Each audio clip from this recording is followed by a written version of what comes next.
Graças a Deus nós achamos.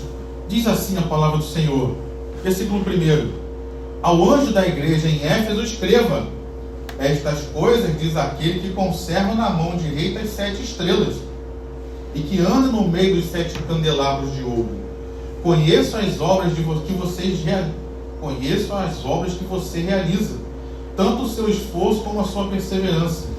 Sei que você não pode suportar os maus e que pôs à prova os que se declaram apóstolos e não são, e descobriu que são mentirosos.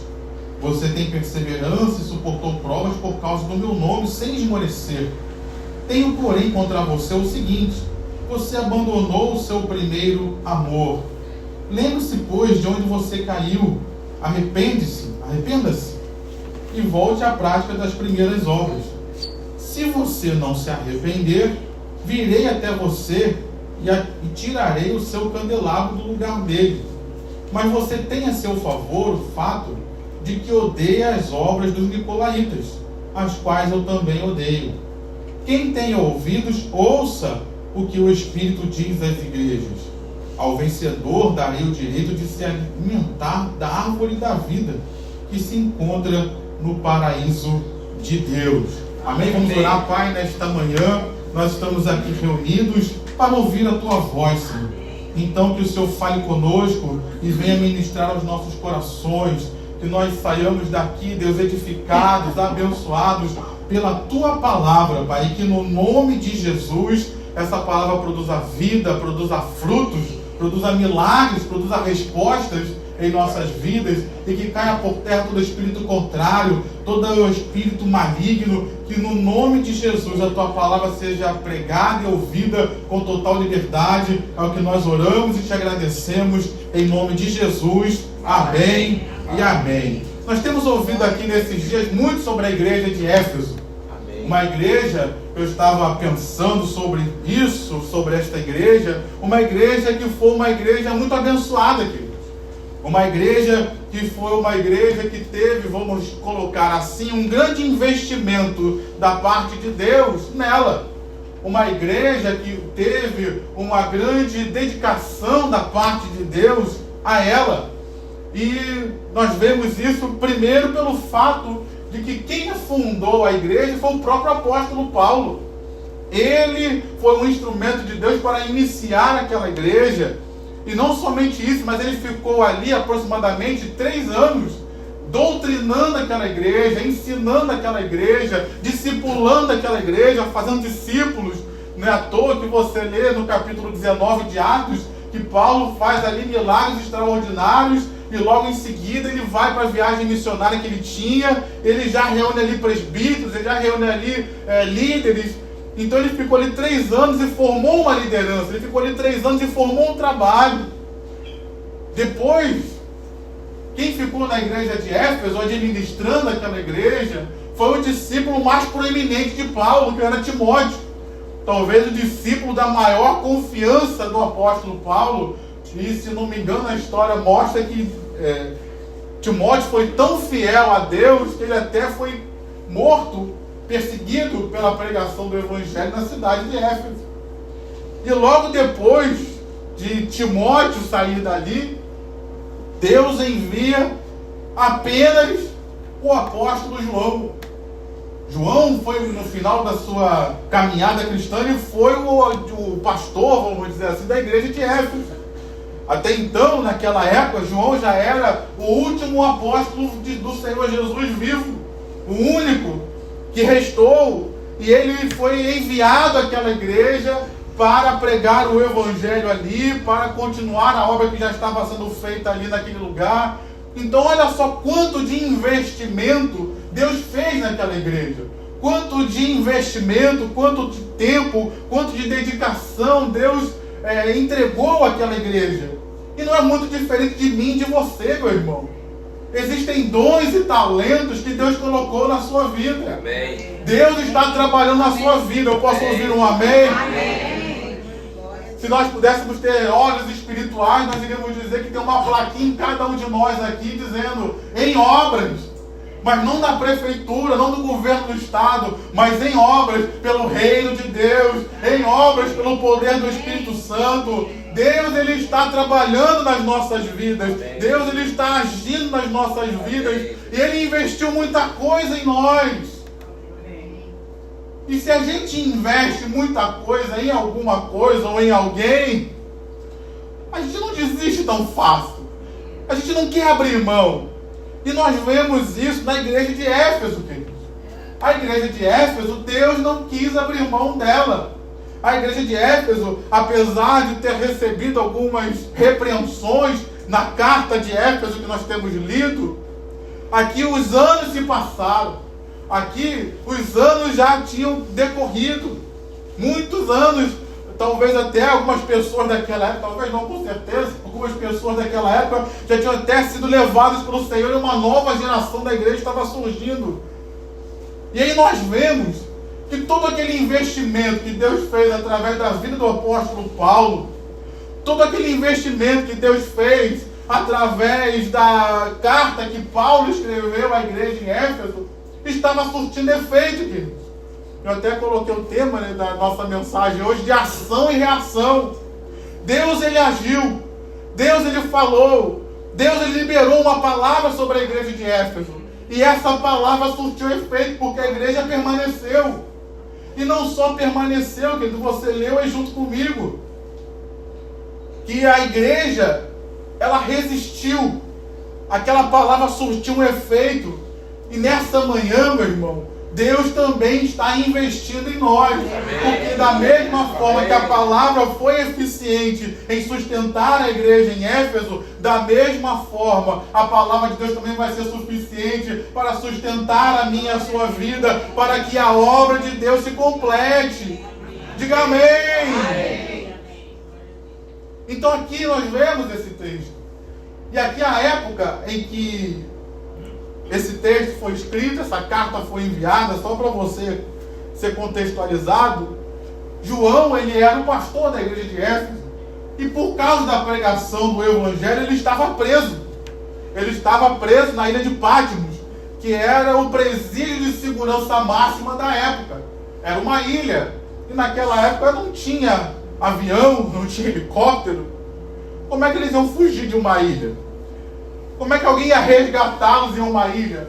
Não tinha esses barcos que tem hoje aí, que vai a não sei quantos quilômetros por hora no mar. Era aquele barquinho ou a vela ou a remo. Como é que eles iam chegar escondidos e fugir escondidos num barquinho a remo? Então era uma situação em que o pastor da igreja deles estava preso. E aí vem Jesus e se apresenta àquela igreja dizendo: estas coisas diz aquele que conserva na mão direita as 7 estrelas. Quem são essas 7 estrelas? O que são essas 7 estrelas?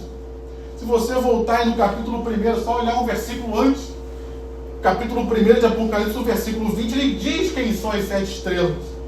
Quanto ao mistério das 7 estrelas que você viu na minha mão, aqui é na mão do Senhor Jesus, na minha mão direita, e quanto aos 7 candelabros de ouro, as 7 estrelas são os anjos das 7 igrejas, os pastores das 7 igrejas, os líderes das 7 igrejas. E os 7 candelabros são as 7 igrejas. Então aqui Jesus, ao se apresentar àquela igreja, ele se apresenta dizendo: sabe o pastor de vocês que está perseguido? Sabe o pastor de vocês que está sofrendo, que está preso? Talvez vocês pensem que ninguém está vendo, que ninguém sabe, mas ele está nas minhas mãos. Eu estou cuidando dele, eu estou protegendo ele. Talvez vocês pensem que a vida dele está nas mãos do governo do Império Romano, do Imperador Romano, mas não, a vida dele está nas minhas mãos, diz o Senhor. Aleluia. Confortando aquela igreja. Imagina, queridos, se nós tivéssemos uma situação assim, o nosso pastor preso por pregar o Evangelho, como é que nós não ficaríamos? Imagina dentro de uma circunstância em que naquela época o Império Romano ele não tinha nenhuma preocupação em manter o preso vivo. Todo medicamento, todo o sustento de alimento era enviado por pessoas da família, seja lá quem fosse. O único objetivo do Império Romano era manter a pessoa presa só. A sobrevivência dela dependia de outras pessoas. Então imagina que aqui João, ele já não é mais um jovenzinho. João aqui provavelmente já estava com mais de 80 anos. Imagina um homem de 80 anos ou mais, aprisionado, com deficiência de recursos, de alimentação. Como é que não estava aquela igreja aqui? Jesus então vem apontar a nós. E aí ele ainda diz que a estrela estava na mão dele. E ele ainda diz: o que anda no meio dos 7 candelabros de ouro. Então o pastor estava nas mãos deles, do Senhor. E o Senhor estava no meio da igreja. Amém. Ou seja, a igreja estava passando por aflições, a igreja estava passando por apertos, a igreja estava passando por dificuldades, mas ela não estava sozinha. O Senhor estava no meio dela, o Senhor estava cuidando dela. Oh, meu irmão, minha irmã, nesta manhã Deus está dizendo para nós: eu estou no meio de vocês, eu estou cuidando de vocês. Tem aflições? Tem lutas? Tem batalhas? Tem, mas o Senhor se revela a nós como aquele que está presente, aquele que está conosco, aquele que está cuidando de todas as coisas. Não tem nada que tenha acontecido a mim ou a você que Deus não esteja vendo. Está tudo debaixo do controle dele, está tudo debaixo do cuidado dele. Ele não nos abandonou por causa das lutas, pelo contrário, é ele quem está no meio, nos sustentando em cada luta, para que nós possamos vencer e prevalecer na presença dele. Amém, meu irmão?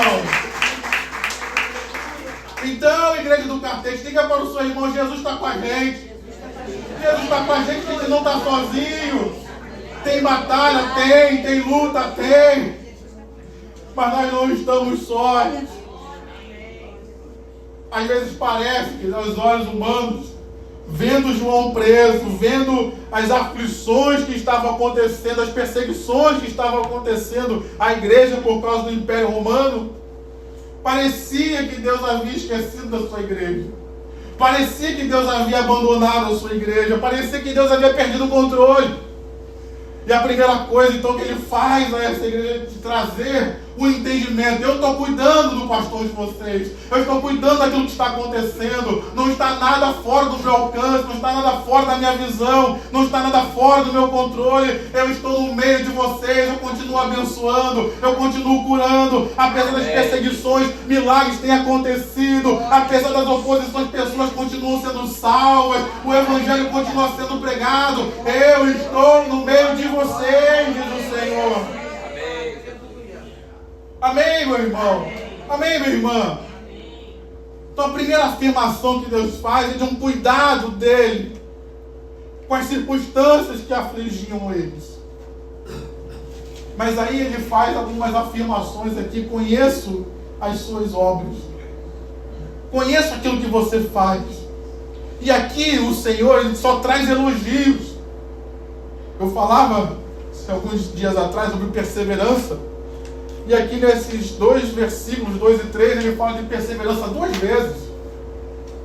Conheço as obras que você realiza, o seu esforço como a sua perseverança. Sei que você não pode suportar os maus, e que pôs a prova os que se declaram apóstolos e não são, e descobriu que são mentirosos. Mais uma vez, você tem perseverança e suportou provas por causa do meu nome, sem esmorecer. Às vezes, o que Deus está mostrando aqui para nós? Que Deus conhece aquilo que a gente faz. Deus sabe. O que me chama a atenção no versículo 3: você suportou provas por causa do meu nome, sem esmorecer. Quantos de nós, que temos perseverado em seguir ao Senhor? E às vezes essa perseverança tem nos exigido suportar provas por amor do Senhor. E às vezes a gente acha que essas provas pelas quais a gente passa, essas renúncias às quais a gente faz, para, por exemplo, um domingo pela manhã, uma renúncia. Num dia chuvoso e frio, você largar o seu cobertor, o seu edredom, seja lá qual for o método que você use para se aquecer, e vir para a casa de Deus. porque você quer adorar, porque você quer servir a Deus, você quer cumprir o seu ministério.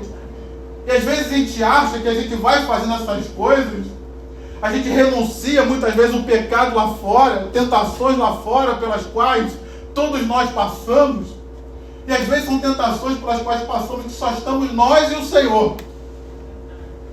Então a gente diz não e pensa, ninguém está nem vendo.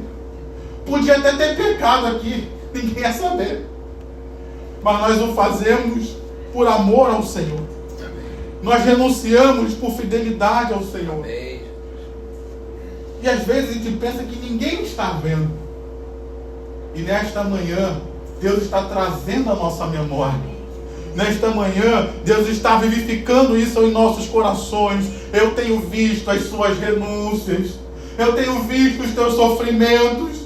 Eu tenho visto aquilo que você tem passado por amor ao meu nome. Eu tenho visto as renúncias, o negar a si mesmo por amor ao meu nome. Talvez ninguém esteja vendo o quanto você tem feito isso. Talvez não seja perceptível para outros o quanto você tem feito isso. Mas eu, Senhor, estou aqui para dizer que tenho visto e tenho me alegrado em você por ver a sua renúncia, a sua dedicação, a sua fidelidade, mesmo quando ninguém está vendo. Eu tenho visto e você será recompensado, você será abençoado pela minha alegria em ver o teu serviço na minha presença. Aleluia. Deus tem visto, meu irmão. Deus tem visto, minha irmã, a nossa renúncia, a nossa dedicação, o nosso amor para com Ele, em fazer as coisas que precisam ser feitas.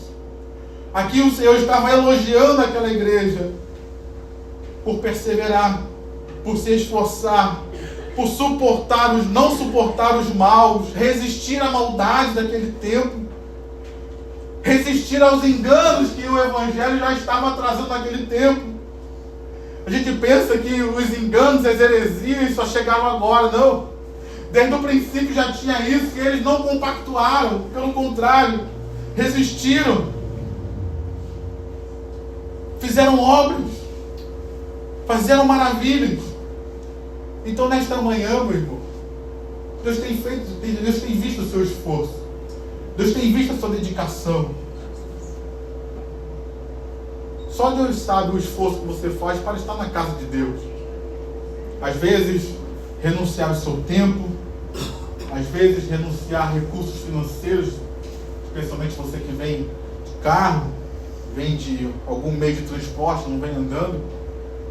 Você renuncia muitas vezes recursos para fazer coisas para você, para poder pagar sua passagem, pagar as coisas. E a gente olha aqui você sorrindo, cheiroso, bonito, mas só você sabe o esforço que você faz para estar na casa de Deus. E às vezes a gente pensa, o pastor não sabe, realmente eu não sei. Os outros, o irmão que está do meu lado não sabe, provavelmente também não sabe.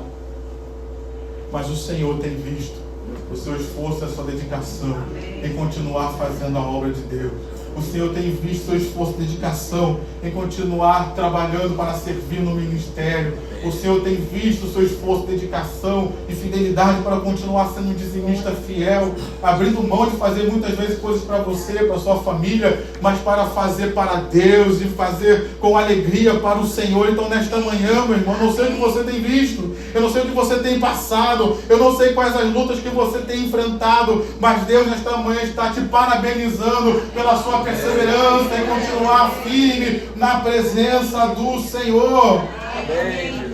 Amém? Amém. Mas tem uma outra coisa aqui que me chama a atenção e que é parte do elogio que o Senhor Deus faz a eles, que é o versículo 6. O versículo 6 diz aí: você tem a seu favor o fato de que odeia as obras dos nicolaítas, as quais eu, o Senhor Jesus, também odeio. Então aqui nós vemos não só uma perseverança por parte daquela igreja, mas nós vemos também uma identificação com o próprio Cristo, em amar as coisas que Cristo ama. Posso ouvir um amém? Amém. mas odiar as coisas que Cristo odeia. Posso ouvir um amém também? Nós temos que tomar um cuidado, queridos, porque hoje tem se tentado criar um evangelho inclusivo, em que se pode todas as coisas. Me chama a atenção o texto dizer que Jesus, ele ama a sua igreja, mas aí está falando que Jesus odeia. Está aí na tua Bíblia que Jesus odeia? Eu li diversas versões e diversas versões está odeia. Foi a palavra utilizada nesse texto. Jesus, ele odeia algumas obras, queridos. E aqui eu não quero entrar no mérito de quais eram as obras dos nicolaítas, mas existem coisas que nós não podemos aceitar. Existem coisas que nós não podemos compactuar porque elas são contrárias. Deus não aceita elas. E aqui eu queria que a gente pensasse algo aqui nesta manhã. Cadê as irmãs aí que sabem cozinhar alguma coisinha? Não precisa cozinhar muito, não. Só alguma coisinha. Em casa, meu pai gostava muito de bolo. Aí ele falava, pedia para minha mãe, faz um bolo. Aí minha mãe perguntava, bolo de quê? Aí lá em casa a gente chamava de bolo de bolo. O que é bolo de bolo? É aquele bolo simples, aquela massa simples de... Até eu já fiz e consegui acertar uma vez. Com a supervisão da minha mãe, claro, mas eu consegui fazer. Farinha de trigo, leite, margarina, né, ou manteiga, açúcar, ovo e fermento, não é isso? Aí, aprovado, pessoal. Se você juntar esses ingredientes na medida certa e jogar no forno, aquilo sai um bolo. Se eu começar a pegar essa massa e jogar beterraba, jogar carne seca, jogar tocinho, jogar banana, vai sair bolo, minha gente? Não.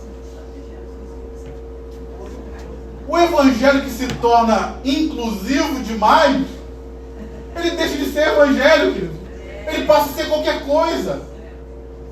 O evangelho, ele é inclusivo no sentido da porta estar aberta para qualquer pessoa. Qualquer pessoa que quiser entregar a sua vida a Jesus, qualquer pessoa que quiser colocar a sua confiança e sua fé nele e somente nele. Não há restrições, você pode ser bonito, feio, você pode ser branco, amarelo, negro, você pode ter dinheiro, você pode não ter nada, você pode ter saúde ou você pode ser o mais doente de todos, não importa. Você pode estar meio liberto, totalmente aprisionado pelas cadeias do diabo, mas se você vier a Cristo, ele estará de braços abertos para receber a todos aqueles que vierem a Ele. E Ele ainda diz mais, eu não só recebo, mas de maneira nenhuma o lançarei fora. Então o Evangelho é inclusivo, ele é aberto para todos aqueles que quiserem vir e colocar a sua fé em Jesus. Ele é inclusivo nisso, mas ele é exclusivo nas suas doutrinas, nas suas regras de fé e conduta. Isso é inegociável. Então, se eu tento tornar o evangelho inclusivo, eu destruo completamente o evangelho. Não sai bolo, não vai sair nada ali, só vai sair tranqueira.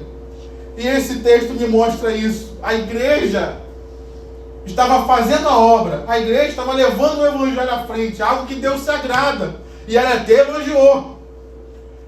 Mas a igreja também tinha uma identificação com Cristo. Não, isso aqui Deus não aceita, eu não posso aceitar. Isso aqui Deus não recebe, então eu não posso receber. Isso aqui Jesus não compactua, então eu também não posso compactuar. Nessa manhã, meu irmão, nós somos uma igreja que crê no Evangelho de Jesus. Amém. Que é o poder de Deus para a salvação de todo aquele que nele crê. E Paulo faz uma afirmação que é muito importante para nós hoje. Eu não me envergonho do Evangelho. Amém. Você pode repetir essa pequena frase? Eu não me envergonho do Evangelho de Jesus.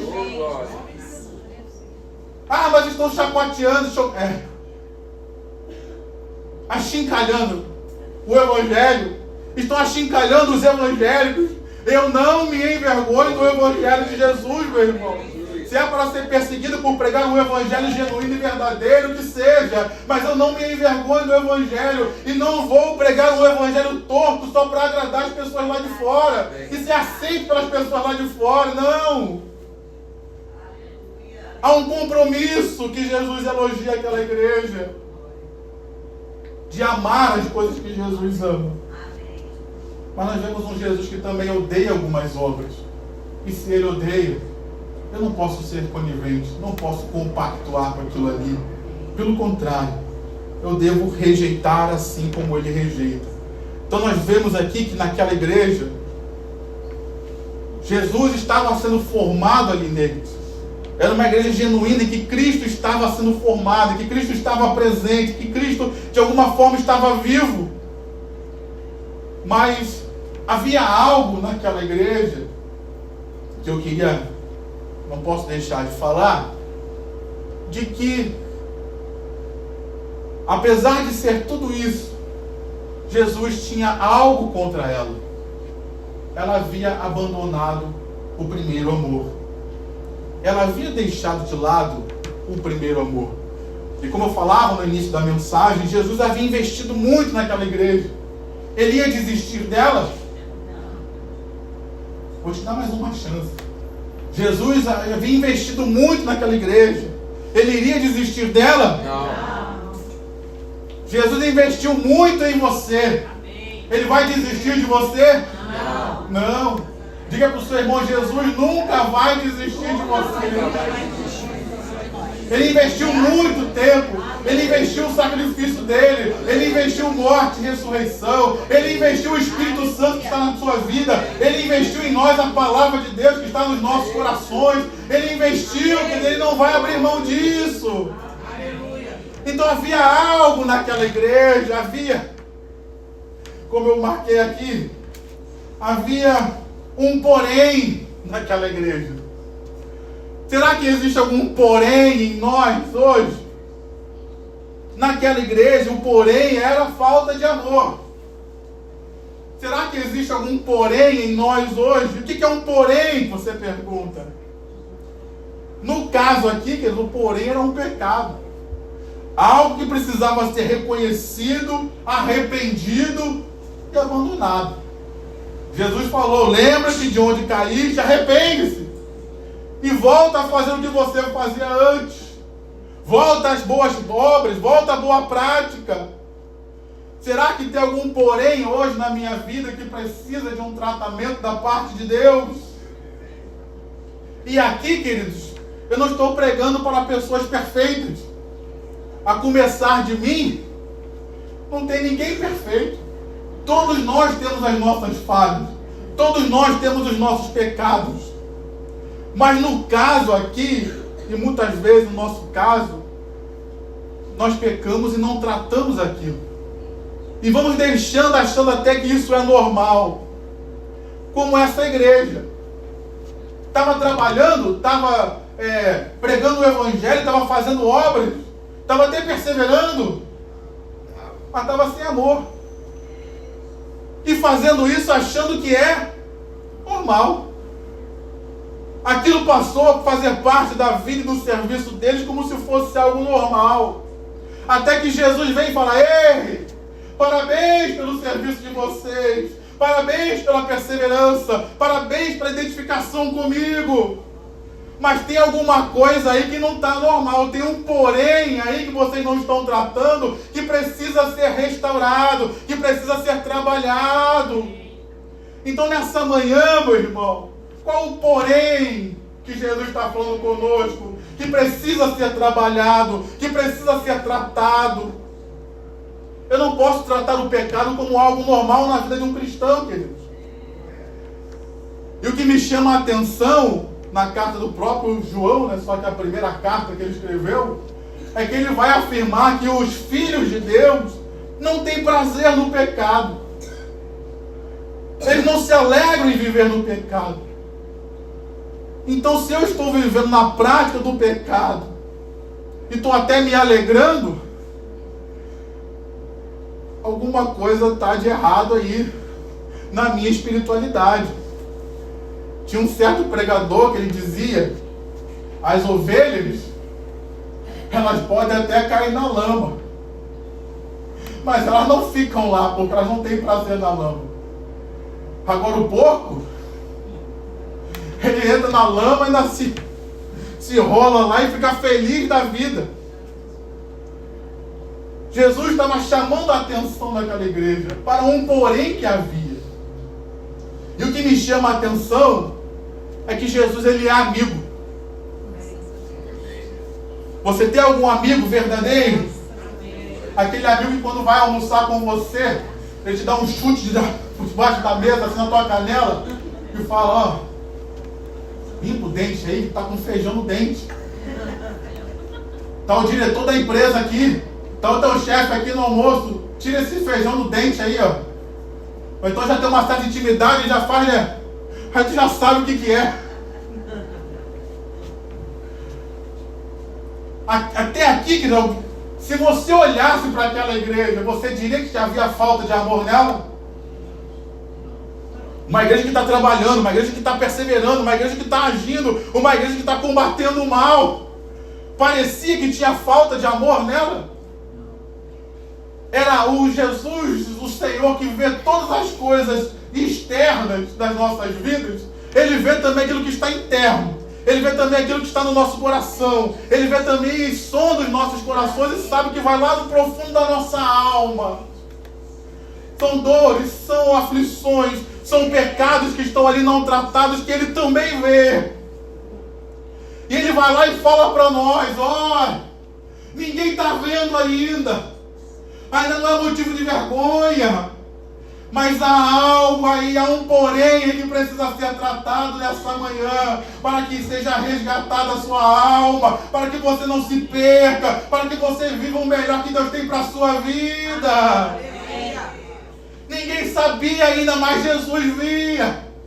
E antes que alguém visse, Ele falou: olha, tenho porém contra ti que falta, você abandonou o seu primeiro amor.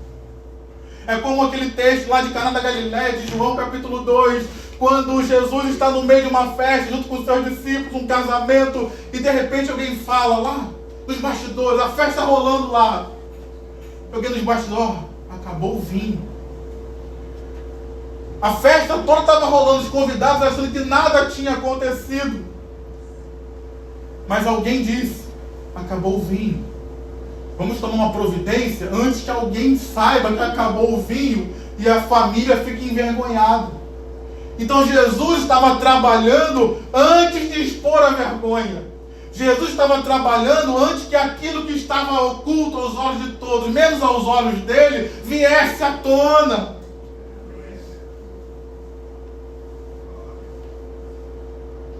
Amém, meu irmão? Amém.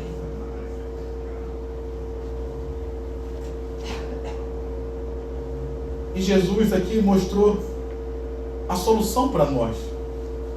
Ele não só apontou o que precisava consertar, mas Ele apontou a solução.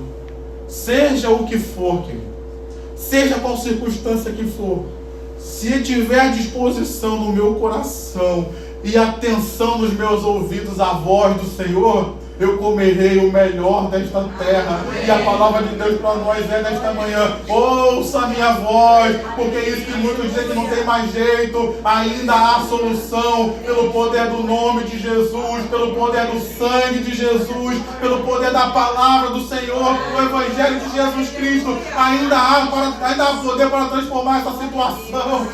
Muitos dizem que a igreja está falida, muitos dizem que o Evangelho não vale mais, mas a palavra de Deus diz que a minha palavra não passará. O Senhor Jesus disse que esse mundo vai passar, mas a palavra continua sendo poderosa e será poderosa eternamente. A Bíblia vai nos dizer também na carta aos Hebreus que Ele sustenta todas as coisas. Não é que sustentou não, mas Ele continua sustentando todas as coisas pelo poder da sua palavra. Então ainda há poder na palavra para libertar, ainda há poder na palavra para curar, ainda há poder na palavra para quebrar as cadeias, os enganos do diabo e nos fazer viver livres novamente na presença do Senhor. Então nesta manhã, meu irmão, Deus tem solução para nós.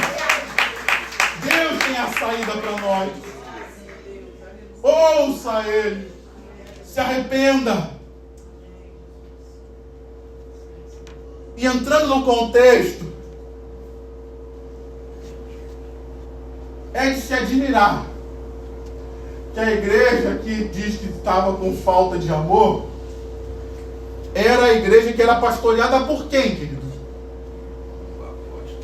Eu acabei de dizer no início aí, o que eu falei que pastoreava a igreja que estava preso? João. Paulo não, meu irmão, João. Paulo começou a igreja, mas agora quem estava pastoreando a igreja era João. João, ele é conhecido como apóstolo do quê? Do amor. O apóstolo do amor. Filhinhos, eu digo isso para que vocês não pequem. Mas se pecar, teremos um advogado diante do Pai. Então, Jesus estava não só dando uma palavra para eles, mas a história nos mostra que depois de escrever a carta ao Apocalipse, João foi solto. Milagrosamente foi solto. Não morreu na prisão, sobreviveu na prisão e foi solto. Quando ele foi solto, para onde ele foi? Voltou para a igreja de Éfeso. E voltou a pastorear a igreja em Éfeso. Ou seja, Jesus não só trouxe uma palavra, Jesus não só trouxe uma direção, Jesus não só trouxe uma saída, um conserto para a vida dele, como ainda falou, ó, eu vou fazer um milagre, vou libertar João, vou levar ele de volta para Éfeso. O apóstolo do amor vai ser enviado a vocês novamente para ajudar vocês a viverem no amor novamente. O único apóstolo vivo que conheceu e andou com Cristo em todos os momentos, face a face, esteve junto com Ele na sua morte, na sua ressurreição, na sua assunção. Ele vai voltar para Éfeso para continuar iniciando, pregando o amor, continuar falando o amor, continuar pregando e vivendo o amor, para que aquelas pessoas fossem ajudadas a viver aquilo que Deus tinha para a vida delas. Olha só que bênção, querido. Nós estamos aqui para ajudar uns aos outros a vencer as nossas fraquezas e debilidades. Eu estou aqui nessa manhã como um enviado de Deus para trazer uma palavra para você, para te ajudar a lidar com esse porém. Esse irmão que está aí do seu lado, olha só que bênção que Deus colocou do seu lado. Olha só que bênção que Deus colocou nessa igreja. Está na sua frente, está do seu lado, está na sua frente, está atrás de você. Estamos aqui, querido, para cooperar com a obra de Deus na vida uns dos outros. Porque o intuito de Deus é nos abençoar. O intuito de Deus é nos fazer não só vencedores, mas nos fazer mais do que vencedores nele. E aqui nós vemos a misericórdia do Senhor, porque Ele diz, se você não se arrepender, ou seja, Ele poderia ter destruído a igreja naquela hora. Está sem amor? Vamos acabar. Ele deu uma palavra, podia dizer, se arrepende ou morre, como muitos fazem aí, nega Jesus ou morre. Ele podia falar, ou aceita a palavra ou vou acabar com vocês. Mas Ele não destruiu a igreja antes, deu uma palavra e ainda deu tempo para a igreja. Ainda estendeu a misericórdia mais um pouquinho. Olha, vocês estão ouvindo essa palavra? Deixe essa palavra assentar no seu coração. Talvez você esteja ouvindo essa palavra com o coração às vezes um pouco resistente, endurecido. E Deus está dizendo, calma, não rejeita a palavra ainda não. Eu sou Deus de misericórdia, eu sou Deus de graça. Deixe essa palavra assentar no seu coração. Deixe essa palavra transformar a sua vida. Deixe essa palavra tratar com esse porém que está aí há anos te acompanhando e te aprisionando. Porque eu tenho um tempo de livramento, de bênção, de cura para a sua vida, diz o Senhor. Vou ter misericórdia, esperar um pouquinho, mas eu vou trabalhar na sua vida. Aleluia! Diga amém. Para eu terminar, versículo 7. Quem tem ouvidos, Ouça. Não é o que o João diz, mas é o que o Espírito diz à igreja. Ao vencedor darei direito de se alimentar da árvore da vida. Eu estava lendo a mensagem diz: ao vencedor, Jesus já preparou um banquete em que será servido o fruto da árvore da vida. Então não é só algo que vai um alimento, mas é um banquete, algo preparado pelo próprio Senhor para nós. Então aqui Jesus, no versículo 7, está mostrando para mim e para você que o objetivo dele era que a igreja fosse vitoriosa.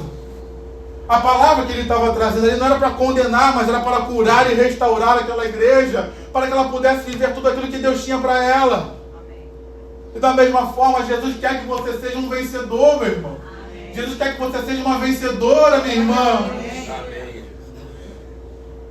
E às vezes a palavra de Deus vem para nós, até para nos contrariar um pouco, para nos confrontar um pouco, mas é visando um bem maior.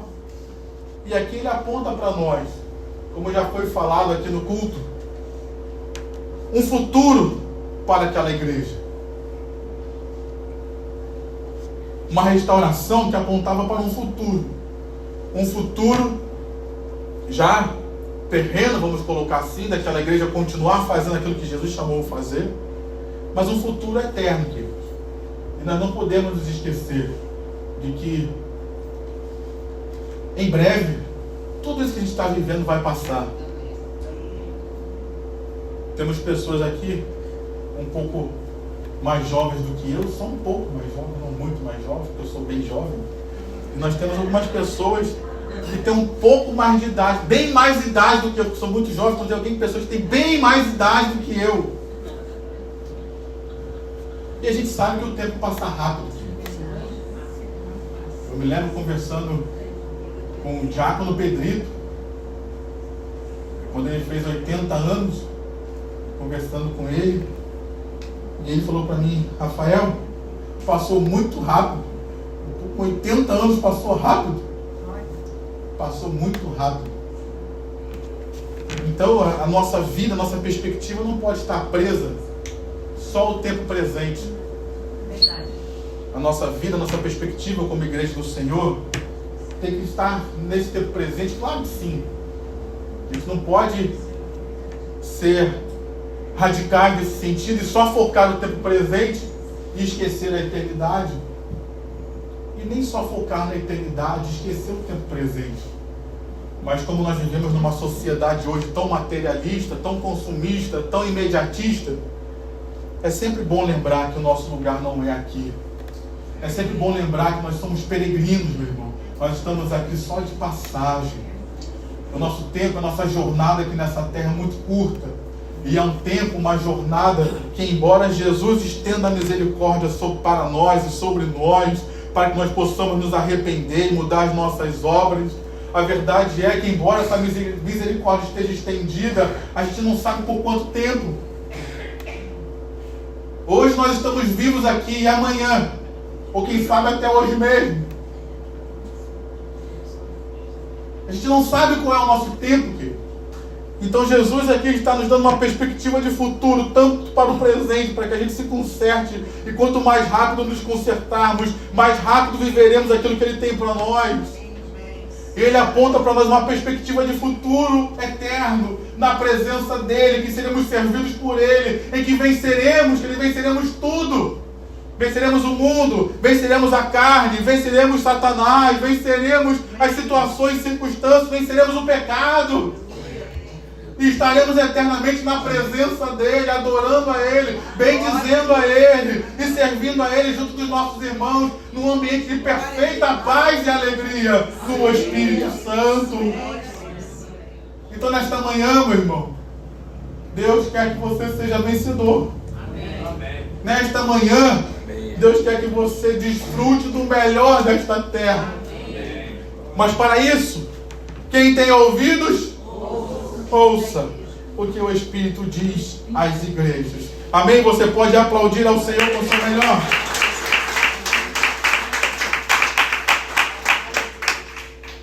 Se coloque de pé.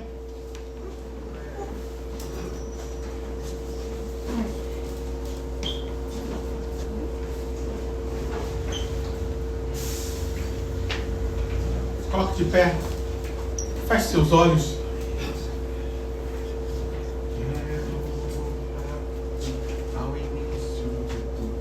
Feche seus olhos. Você ouviu muitas coisas hoje, meu irmão. Tenha certeza. Deus conhece as suas lutas. Deus conhece as suas aflições. Deus conhece as suas negações. Talvez você pense: ninguém está vendo. Não tem problema, meu irmão. Não tem problema, minha irmã. A recompensa não vem de quem está vendo você. A tua recompensa vem de Deus. E Ele está vendo. E Ele pode te recompensar de uma maneira toda especial que ninguém mais pode fazer. Talvez você olhe as circunstâncias que estão ao seu redor e Deus está dizendo para você: eu estou vendo. E não só estou vendo, mas as situações e circunstâncias estão nas minhas mãos. Eu estou vendo. E não só estou vendo, mas eu estou no meio disso tudo aí. Você não está sozinho nesse tempo. Às vezes alguém pode pensar: a igreja está sozinha nesse tempo. É tanta perseguição, é tanta coisa, a igreja está sozinha. Não, meu irmão. Abra seus olhos espirituais e você vai ver que o noivo está presente. Jesus está no meio da igreja. Jesus está com o seu povo. Jesus estará conosco até a consumação dos séculos. É um tempo conturbado, é um tempo difícil, mas Jesus está no meio. E esta é uma manhã que Jesus falou conosco. Eu quero tratar esse porém que está aí. Eu quero consertar esse porém que está te afligindo. Ninguém está vendo. Ninguém sabe. Ou talvez algumas pessoas já estejam sabendo. Ou talvez esse seja o seu medo hoje. Ah, se o pastor descobrir que eu estou fazendo isso. Ah, se a família, se a esposa, se os filhos, se o marido descobrir que eu estou fazendo isso. É melhor você expor os seus pecados diante de Deus e ser perdoado do que o seu pecado ser exposto diante de todos. E aí vai haver vergonha e dor. Quero voltar ao início de tudo, encontrar-me contigo, Senhor. Quero rever meus conceitos, valores, eu quero reconstruir. Vou regressar ao caminho, vou ver as primeiras obras, Senhor. Eu me arrependo, Senhor, me arrependo, Senhor, me arrependo, Senhor. Eu quero voltar ao primeiro amor, ao primeiro amor. Eu quero voltar a Deus. Eu quero voltar ao primeiro amor, ao primeiro amor. Eu quero voltar a Deus.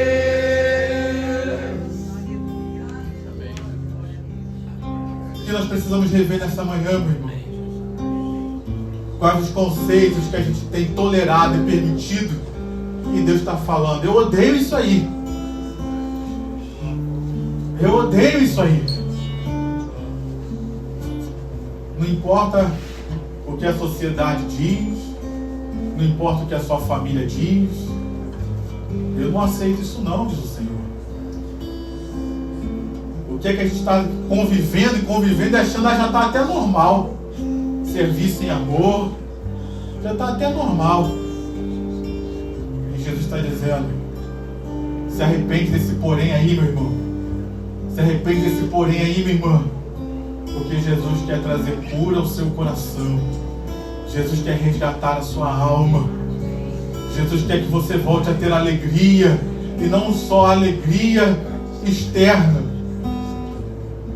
O livro de Provérbios vai nos dizer que a alegria do coração aformoseia o rosto.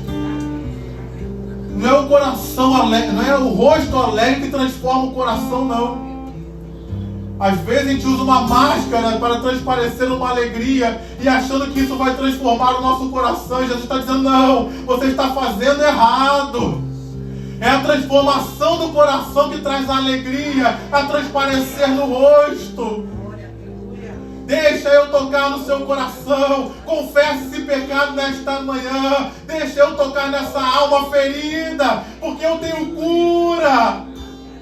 A sua alma não vai ser curada com mertiolate, meu irmão. A sua alma não vai ser curada com remédios. A sua alma vai ser curada pelo poder da palavra. A sua alma vai ser curada pelo poder do Evangelho. Exponha isso nesta manhã. É só entre você e Deus, ninguém está sabendo. Limpa esse dente antes que todos vejam. Porque Deus tem vitória para nós. Deus quer que nós sejamos mais do que vencedores na presença dEle. Tem misericórdia de nós, ó Pai. A Tua palavra nos diz que é o Senhor que nos convence do nosso pecado, da nossa justiça. É o Senhor que nos convence do pecado, da justiça e do juízo. É a Tua palavra que nos diz, Pai, que é o Teu Espírito que trata com os nossos corações e muitas vezes até nos entristece, mas é para levar ao arrependimento. Queremos nos arrepender nessa manhã, Pai. Derrama Teu Espírito sobre nós e traz um verdadeiro e genuíno arrependimento. Derrama Teu Espírito sobre nós, Pai. Como diz lá, se não me engano, Zacarias, Espírito de graça e de súplicas. Derrama Teu Espírito sobre nós, Pai. Para que a gente pare de ficar chamando o pecado de qualquer coisa e chamemos de pecado. E venhamos a mudar a nossa atitude com relação a Ele. E não ficar mais tentando justificar, não ficar mais tentando dizer que está certo. Mas nos ajuda a aceitar o que o Senhor está falando para nós, a ouvir com uma boa disposição do coração. Porque o Senhor tem o melhor para as nossas vidas. Nesta manhã, Pai, toca nesse coração onde ninguém está vendo. Toca nessas áreas que todo mundo está olhando e falando, está bem aberta. Olha só como ele está trabalhando, olha só como ele está sendo usado por Deus. Mas o Senhor sabe o porém que está no profundo do coração.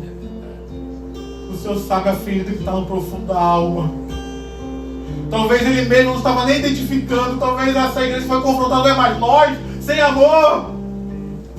E Jesus está falando, eu estou vendo a ferida que está aí no seu coração. E eu vim aqui nesta manhã para curar e restaurar a sua vida. Cura, Deus, em nossos corações. Abra o peito, Pai. Nós rasgamos não as nossas vestes, mas o nosso coração, a nossa alma na Tua presença. Para que sejamos curados e restaurados. Para vivermos e fazermos tudo aquilo que o Senhor tem para nós nesses dias. Assim nós oramos e te agradecemos no nome de Jesus. Amém e amém. Você pode aplaudir ao Senhor com o seu melhor. Nós estamos chegando ao final desse culto. Eu quero convidar você a dar a mão ao seu irmão, dar a mão à sua irmã. Essa é uma palavra que mexe conosco, querido. Se você precisar de uma oração no final do culto, eu vou estar aqui, Pastor Pablo, intercessores. Se precisar de uma oração, a gente vai orar por você. Mas você vai receber ainda mais uma oração, como eu falei. Deus enviou João para ajudar. Olha só, o irmão abençoado que Deus enviou para te ajudar aí. Ele vai orar por você. Diga para o teu irmão, meu irmão, preciso da tua ajuda. Ora por mim, meu irmão. Ora por mim, meu irmão. Se Jesus pediu oração, meu irmão, se Paulo pediu, ore por mim, que dirá eu? Que dirá você? Pastor Pablo vai orar por nós, vai abençoar nossas vidas, vai nos despedir em oração. Pai querido, Deus amado, nós te louvamos, te agradecemos, Pai. Queremos orar por esse irmão que está à minha direita agora, Deus. Que em nome de Jesus, o Senhor fortaleça a fé dele, fortaleça a fé dela, Pai, para que ele possa, Deus, viver dias melhores debaixo da tua presença. Crendo que o Senhor é um Deus bom, digno de todo louvor, de toda adoração, Pai. E que o Senhor não há de deixar faltar nada na vida dele, nada na vida dela.